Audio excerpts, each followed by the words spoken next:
नमस्कार, जोहार झारखंड देख रहे हैं आप और मैं हूं आपके साथ सोनाली सिंह। और इस वक्त की बड़ी खबर रांची से, जहां पीएलएफआई के 5 उग्रवादी गिरफ्तार किए गए हैं। तो रांची से ये बड़ी खबर आपको बता रहे हैं, जहां पीएलएफआई के 5 उग्रवादी गिरफ्तार किए गए। खरीसद ओपी इलाके से ये गिरफ्तारी हुई है।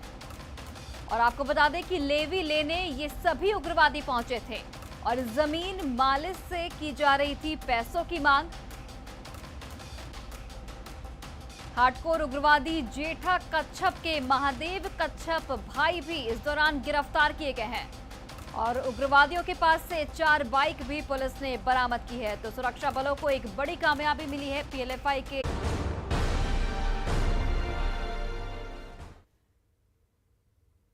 सिमडेगा में मंत्री हफीजुल हसन की लेट लतीफी ने चैंपियन बेटियों का उत्साह फीका कर दिया। नेशनल हॉकी चैंपियनशिप के फाइनल मैच में चीफ गेस्ट बने मंत्री जी 23 मिनट लेट से पहुंचे तो झारखंड की प्रतिष्ठा पर भी आंच आ गई।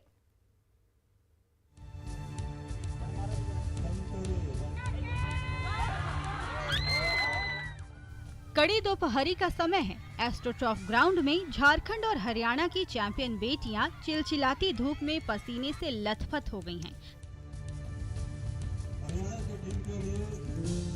दर्शक भी परेशान हैं। मैच का समय निकला जा रहा है, लेकिन चीफ गेस्ट खेल मंत्री हफीजुल हसन का अता पता नहीं चल रहा है। धीरे धीरे 10 मिनट हो गए, 15 मिनट और 20 मिनट भी गुजर गए। आखिरकार जब घड़ी की सुई 3:23 पर पहुंची, तो मंत्री जी ने दर्शन दिए और हॉकी स्टिक उठाकर फाइनल मैच का आगाज किया। लेट था, उसके कारण मैच लेट हुआ। क्या कहेंगे?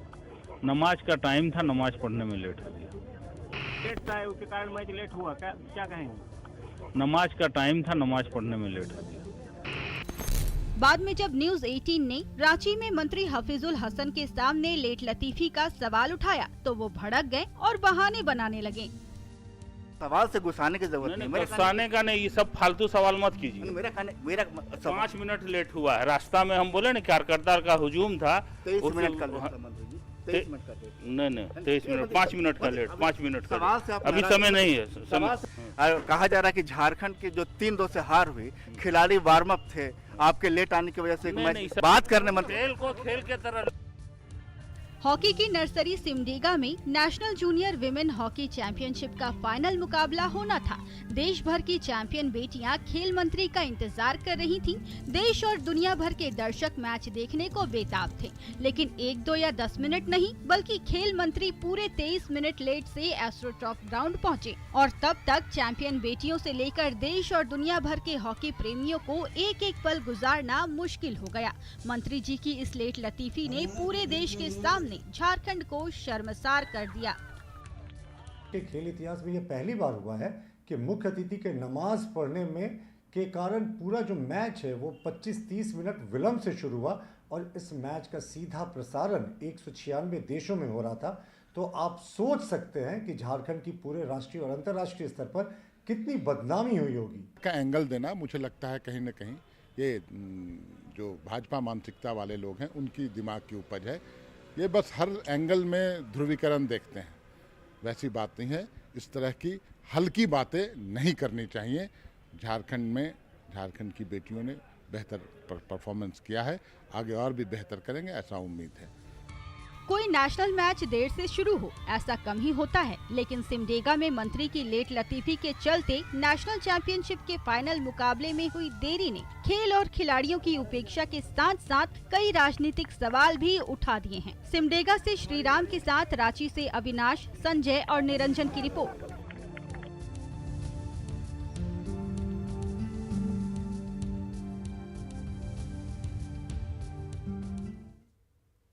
सिमडेगा में राष्ट्रीय जूनियर महिला हॉकी चैंपियनशिप के फाइनल मैच के दौरान मंत्री जी की लेट लतीफी हर जगह चर्चा में है।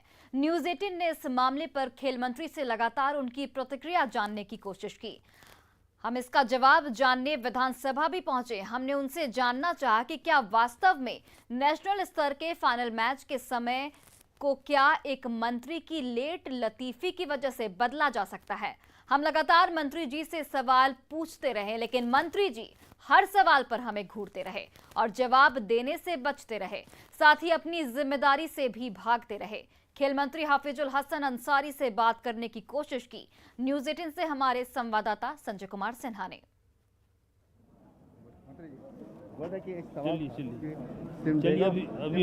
मैच को लेकर सिमडेगा वाला मैच को लेकर लेट हुआ था। अभी जा रहे हैं वहाँ, आप जवाब नहीं दिए, प्रोग्राम होने दीजिए। वो जोरी हम बता रहे हैं। हमारा सिंपल एक आपसे सवाल है मंत्री, सिमडेगा में जो वहाँ पहुँचने में लेट हुआ था, उसकी लेट की वजह क्या थी? हम बार मंत्री आप जबरदस्ती रोक रहे हैं आप हम नहीं बोलेंगे, कुछ नहीं बोलेंगे, बोलिए। नहीं, हम नहीं बोलेंगे। हमारे बस कोई ऐसा नियम है मंत्री जी, कहीं मैच होता है, अंतर्राष्ट्रीय मैच होता है, तो अंतर्राष्ट्रीय मैच में समय बदल जाता है आने वजह से, है? कोई ऐसा होता है नियम कि कहीं प्रतियोगिता का आयोजन हो और मंत्री लेट से पहुंचे? गाड़ी कहाँ? गाड़ी लगा, आपकी वजह से लेट से मैच फाइनल। गाड़ी लगाओ, गाड़ी लगाओ। आप कुछ तो बोलिए, इस पर कोई जवाब दीजिए। गाड़ी लाओ, गाड़ी लाओ। आप इस पर कुछ तो जवाब दीजिए मंत्री जी। यहाँ पर लगाइए ना, यहाँ लाओ गाड़ी। आप एक बार जिम्मेदारी से जवाब दीजिए। फाइनल मैच में आपको आना था, देर हुई। हम जवाब दे चुके हैं वहाँ, इसके बाद जवाब नहीं देंगे। सकारात्मक क्या ऐसा होता है कि कोई मैच हो, पर इतनी बड़ी प्रतियोगिता हो, मंत्री जी का आने का समय हो? किनारे रहिए, किनारे रहिए। आप चाहते हैं कि बमक के कुछ बोले? बिल्कुल नहीं, ऐसा बिल्कुल नहीं, आप बोलेंगे। आप इंसल्ट कर रहे हैं, आप इंसल्ट कर रहे हैं मंत्री का। बिल्कुल नहीं, आपके आप मना किए, चलो मना कर रहे हैं, समझिए बात, बिल्कुल बात को समझिए। न्यूज़ 18 के हर सवाल पर खेल मंत्री हाफिजुल हसन अंसारी चुप रहे, खामोश रहे। सवाल दर सवाल होते रहे, लेकिन मंत्री जी ने अपना मुंह नहीं खोला। हमने ये भी पूछा कि सिमडेगा में जब फाइनल मैच का समय निर्धारित था 3 बजे, तब 3:23 पर वहाँ क्यों पहुँचे? सवाल का जवाब सुनकर मंत्री जी ने नहीं कहा कि नमाज का वक्त था, नमाज की वजह से देर हो गई। हमने फिर सवाल पूछा, क्या किसी मुस्लिम कंट्री में अगर ऐसा कोई मैच होता है तो क्या नमाज की वजह से समय में परिवर्तन किया जाता है? उन्होंने चुप रहे, फिर भी वो चुप रहे, खामोश रहे। अंत में उन्होंने किसी भी सवाल का जवाब नहीं दिया और अपनी जिम्मेदारी से भागते हुए सीधे अपनी कार में जा बैठे। कैमरामैन अमित के साथ संजय कुमार सिन्हा, न्यूज़ 18 रांची। और देखिए, खेल मंत्री के नमाज पढ़ने की वजह से देर से फाइनल मैच में पहुंचने के सवाल पर महिला समाज कल्याण मंत्री जोबा मांझी लीपापोती करती नजर आई और कहा कि मैं ऐसा नहीं मानती हूं कि देर हो गई है, कभी कभी मैं भी देर से पहुंचती हूं। लेकिन जब उनसे पूछा गया कि राष्ट्र बड़ा है या धर्म, तो इस सवाल पर वो चुप्पी साध गई। प्रदेश के लिए, प्रदेश का मान सम्मान की बात है। नहीं, ऐसा नहीं कह सकते। हम भी हो सके थोड़ा देर लेट होता था, थोड़ा देर नहीं, 22 मिनट लेट के कारण जो खिलाड़ियों ने वार्म अप किया, उसकी बॉडी ठंडी हो गई थी, उसके कारण हम हारे हैं। देखिए, ऐसा हम नहीं कह सकते। विभाग हमारा अलग है और जो मंत्री हमारे जो नहीं आए तो किसी न किसी कारण से, किस कारण से भी नहीं आया, हम उसका कारण नहीं समझे, इसीलिए उस पर बहुत 136 देश लाइव कर रहा था क्या? नहीं, वो बात सही है, लेकिन विभाग हमारा वो नहीं है। दूसरा, मंत्री का विलम्ब होना क्या कारण था, हम उसमें बहुत ज्यादा हम बोलना नहीं, उन्होंने कहा कि नमाज पढ़ रहा था मैं, हम उसको भी नहीं इनकार कर सकते हैं। नहीं, तो सबसे बड़ा सवाल है, राष्ट्रीय हित की बात है, उसके सामने धार्मिक नहीं आनी चाहिए। वहीं देखिए, राष्ट्रीय हॉकी चैंपियनशिप के फाइनल मैच के 22 मिनट की देरी से शुरू होने पर झारखंड शर्मसार है। खेल मंत्री के इस आयोजन में देर से आने पर जेएमएम ने सफाई दी है और इसे बीजेपी मानसिकता वाले लोगों के दिमाग की उपज बताया है।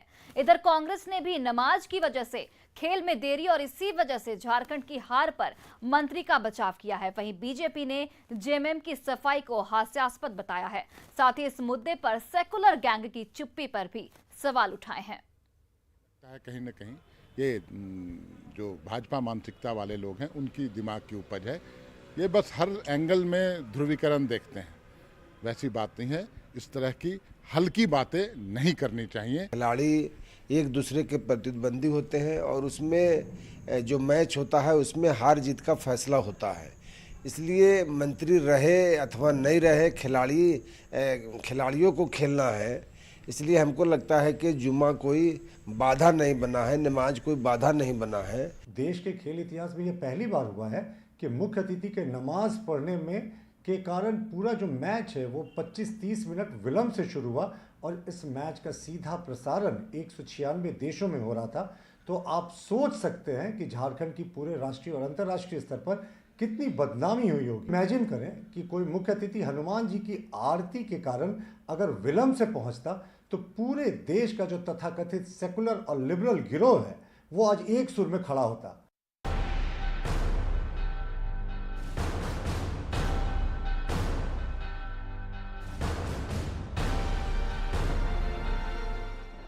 नमाज का टाइम था, नमाज पढ़ने में लेट हो गया।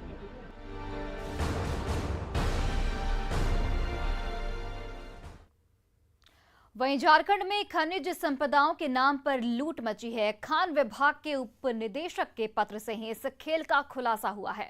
पत्र में संथाल परगना के सभी 6 जिलों में खनन के नाम पर मची लूट का खुलासा किया गया है। कोयला, बोल्डर और चिप्स के नाम पर सरकार को चूना लगाया गया है। 16 सितंबर से 2019 से 31 मार्च 2021 तक खनन के नाम पर करोड़ों के राजस्व का नुकसान हुआ है। कोयला, बोल्डर और चिप्स तक ही ये खेल सीमित नहीं है, बल्कि रेल मार्ग से बिना परिवहन चालान के खनिज भेजने का भी खुलासा हुआ है। संथाल परगना के दुमका, देवघर, पाकुड़, साहिबगंज, जामताड़ा और गोड्डा में खनन के नाम पर इस लूट में जिला खनन पदाधिकारी की अहम भूमिका मानी जा रही है। खनन के नाम पर इस खेल को सत्ताधारी दल जेएमएम के विधायक नलिन सोरेन ने भी स्वीकार किया है। नलिन सोरेन ने कहा है कि इस खेल में बड़े बड़े लोग शामिल हैं। इस संबंध में डीसी को भी हस्तक्षेप कर कार्रवाई करने को कहा गया है। जो अवैध रूप से जो चल रहा है उस पर हम लोग तो प्रयास कर रहे हैं कानूनी कार्रवाई हो, काहे कि राजस्व की क्षति होते जा रहा है, लेकिन इतना जरूर है कि इसमें बड़े बड़े लोग। और देखिए, धनबाद के झरिया में आयोजित बीजेपी के सम्मेलन में बीजेपी के प्रदेश अध्यक्ष दीपक प्रकाश पहुंचे। कार्यक्रम में प्रदेश उपाध्यक्ष जयप्रकाश भाई पटेल, धनबाद सांसद पीएन सिंह समेत बीजेपी के कई नेता मौजूद रहे। कार्यक्रम के दौरान दीपक प्रकाश ने राज्य सरकार पर कई मुद्दों को लेकर हमला बोला और कहा कि झारखंड में विकास पूरी तरह से फेल है। सरकार के खिलाफ ये सरकार के खिलाफ जनाक्रोश है और जनाक्रोश की आवाज भारतीय जनता पार्टी। वहीं गोड्डा के बोहरा में सीएम हेमंत सोरेन ने काली मंदिर का उद्घाटन किया। इस कार्यक्रम में सीएम के साथ मंत्री आलमगीर आलम भी मौजूद रहे। सीएम ने यहां राज्य के सुख समृद्धि की कामना की। कार्यक्रम में मुख्यमंत्री ने कहा कि मंदिर, मस्जिद और गुरुद्वारा किसी एक का नहीं होता, सबों का होता है।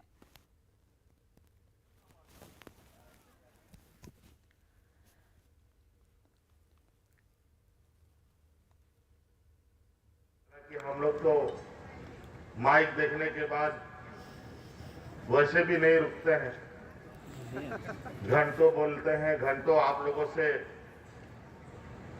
के बीच में रहते हैं, लेकिन आज बस संक्षिप्त में यही कहेंगे, आज इस मंदिर का उद्घाटन हुआ है। वहीं झारखंड के लिए 31 अक्टूबर का दिन ऐतिहासिक होने जा रहा है। झारखंड विधानसभा द्वारा पहली बार छात्र संसद का आयोजन किया जा रहा है, यानी विधानसभा में पहली बार 24 विद्यार्थी संसद चलाएंगे।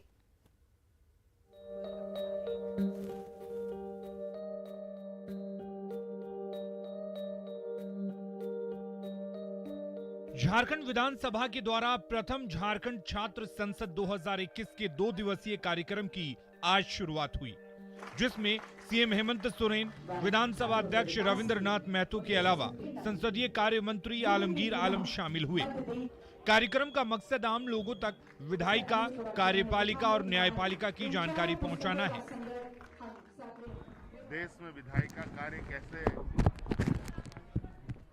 और संसदीय कार्य कैसे कार्य करती है, इसको नौजवानों तक शेयर करने का एक ये अनूठा पहल है।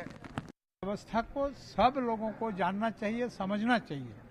जब तक इस व्यवस्था के बारे में हम नहीं जानेंगे, नहीं समझेंगे इस शासन व्यवस्था के बारे में, तब तक तो ये शासन व्यवस्था हमारे लिए अधूरी रह जाएगी। छात्र संसद के लिए 24 जिलों से 24 छात्रों का चयन किया गया है। छात्र संसद में शामिल होने वाले विद्यार्थियों को विधेयक पारित होने की पूरी प्रक्रिया में शामिल किया जाएगा। साथ ही पक्ष विपक्ष में बंटे विद्यार्थी तथ्यपूर्ण बहस करेंगे और विधानसभा के अधिकारी इनको विधेयक पारित करने की प्रक्रिया के संबंधी पूरी जानकारी देंगे। छात्रों ने भी इस पहल को खूब सराहा। वही सब चीज था और उसी से रिलेटेड हमारी वन संपदा के बारे में मेरा टॉपिक था, तो मैं उसमें अच्छा करके आई। यहाँ पे सीखने के बाद आप आगे क्या करें, किस तरह समाज के बताएंगे कि आप क्या क्या सिखाया गया? एक्चुअली मेरा तो एम टीचर बनने का, तो हम अपने स्टूडेंट्स को इस चीज़ के बारे में जागरूक करेंगे और फिर समाज में रहने के साथ साथ लोगों को भी जागरूक करेंगे कि हमारा विधानसभा कैसे चलता है, कैसे कार्य करता है।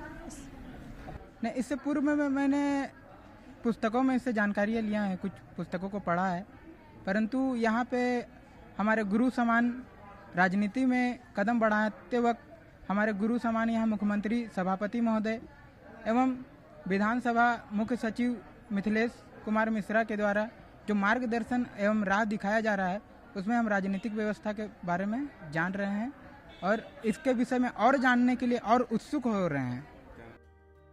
इस कार्यक्रम के बाद इसमें शामिल छात्र जानकारियों को अपने साथियों के साथ साझा करेंगे और आने वाले समय में और व्यापक तरीके से इसका आयोजन किया जाएगा ताकि देश और राज्य के लोग संवैधानिक व्यवस्था के बारे में जान सकें। Bureau report, news 18 Ranchi. और फिलहाल इस बुलेटिन में बस इतना ही। आप देखते रहिए न्यूज़ 18 बिहार झारखंड।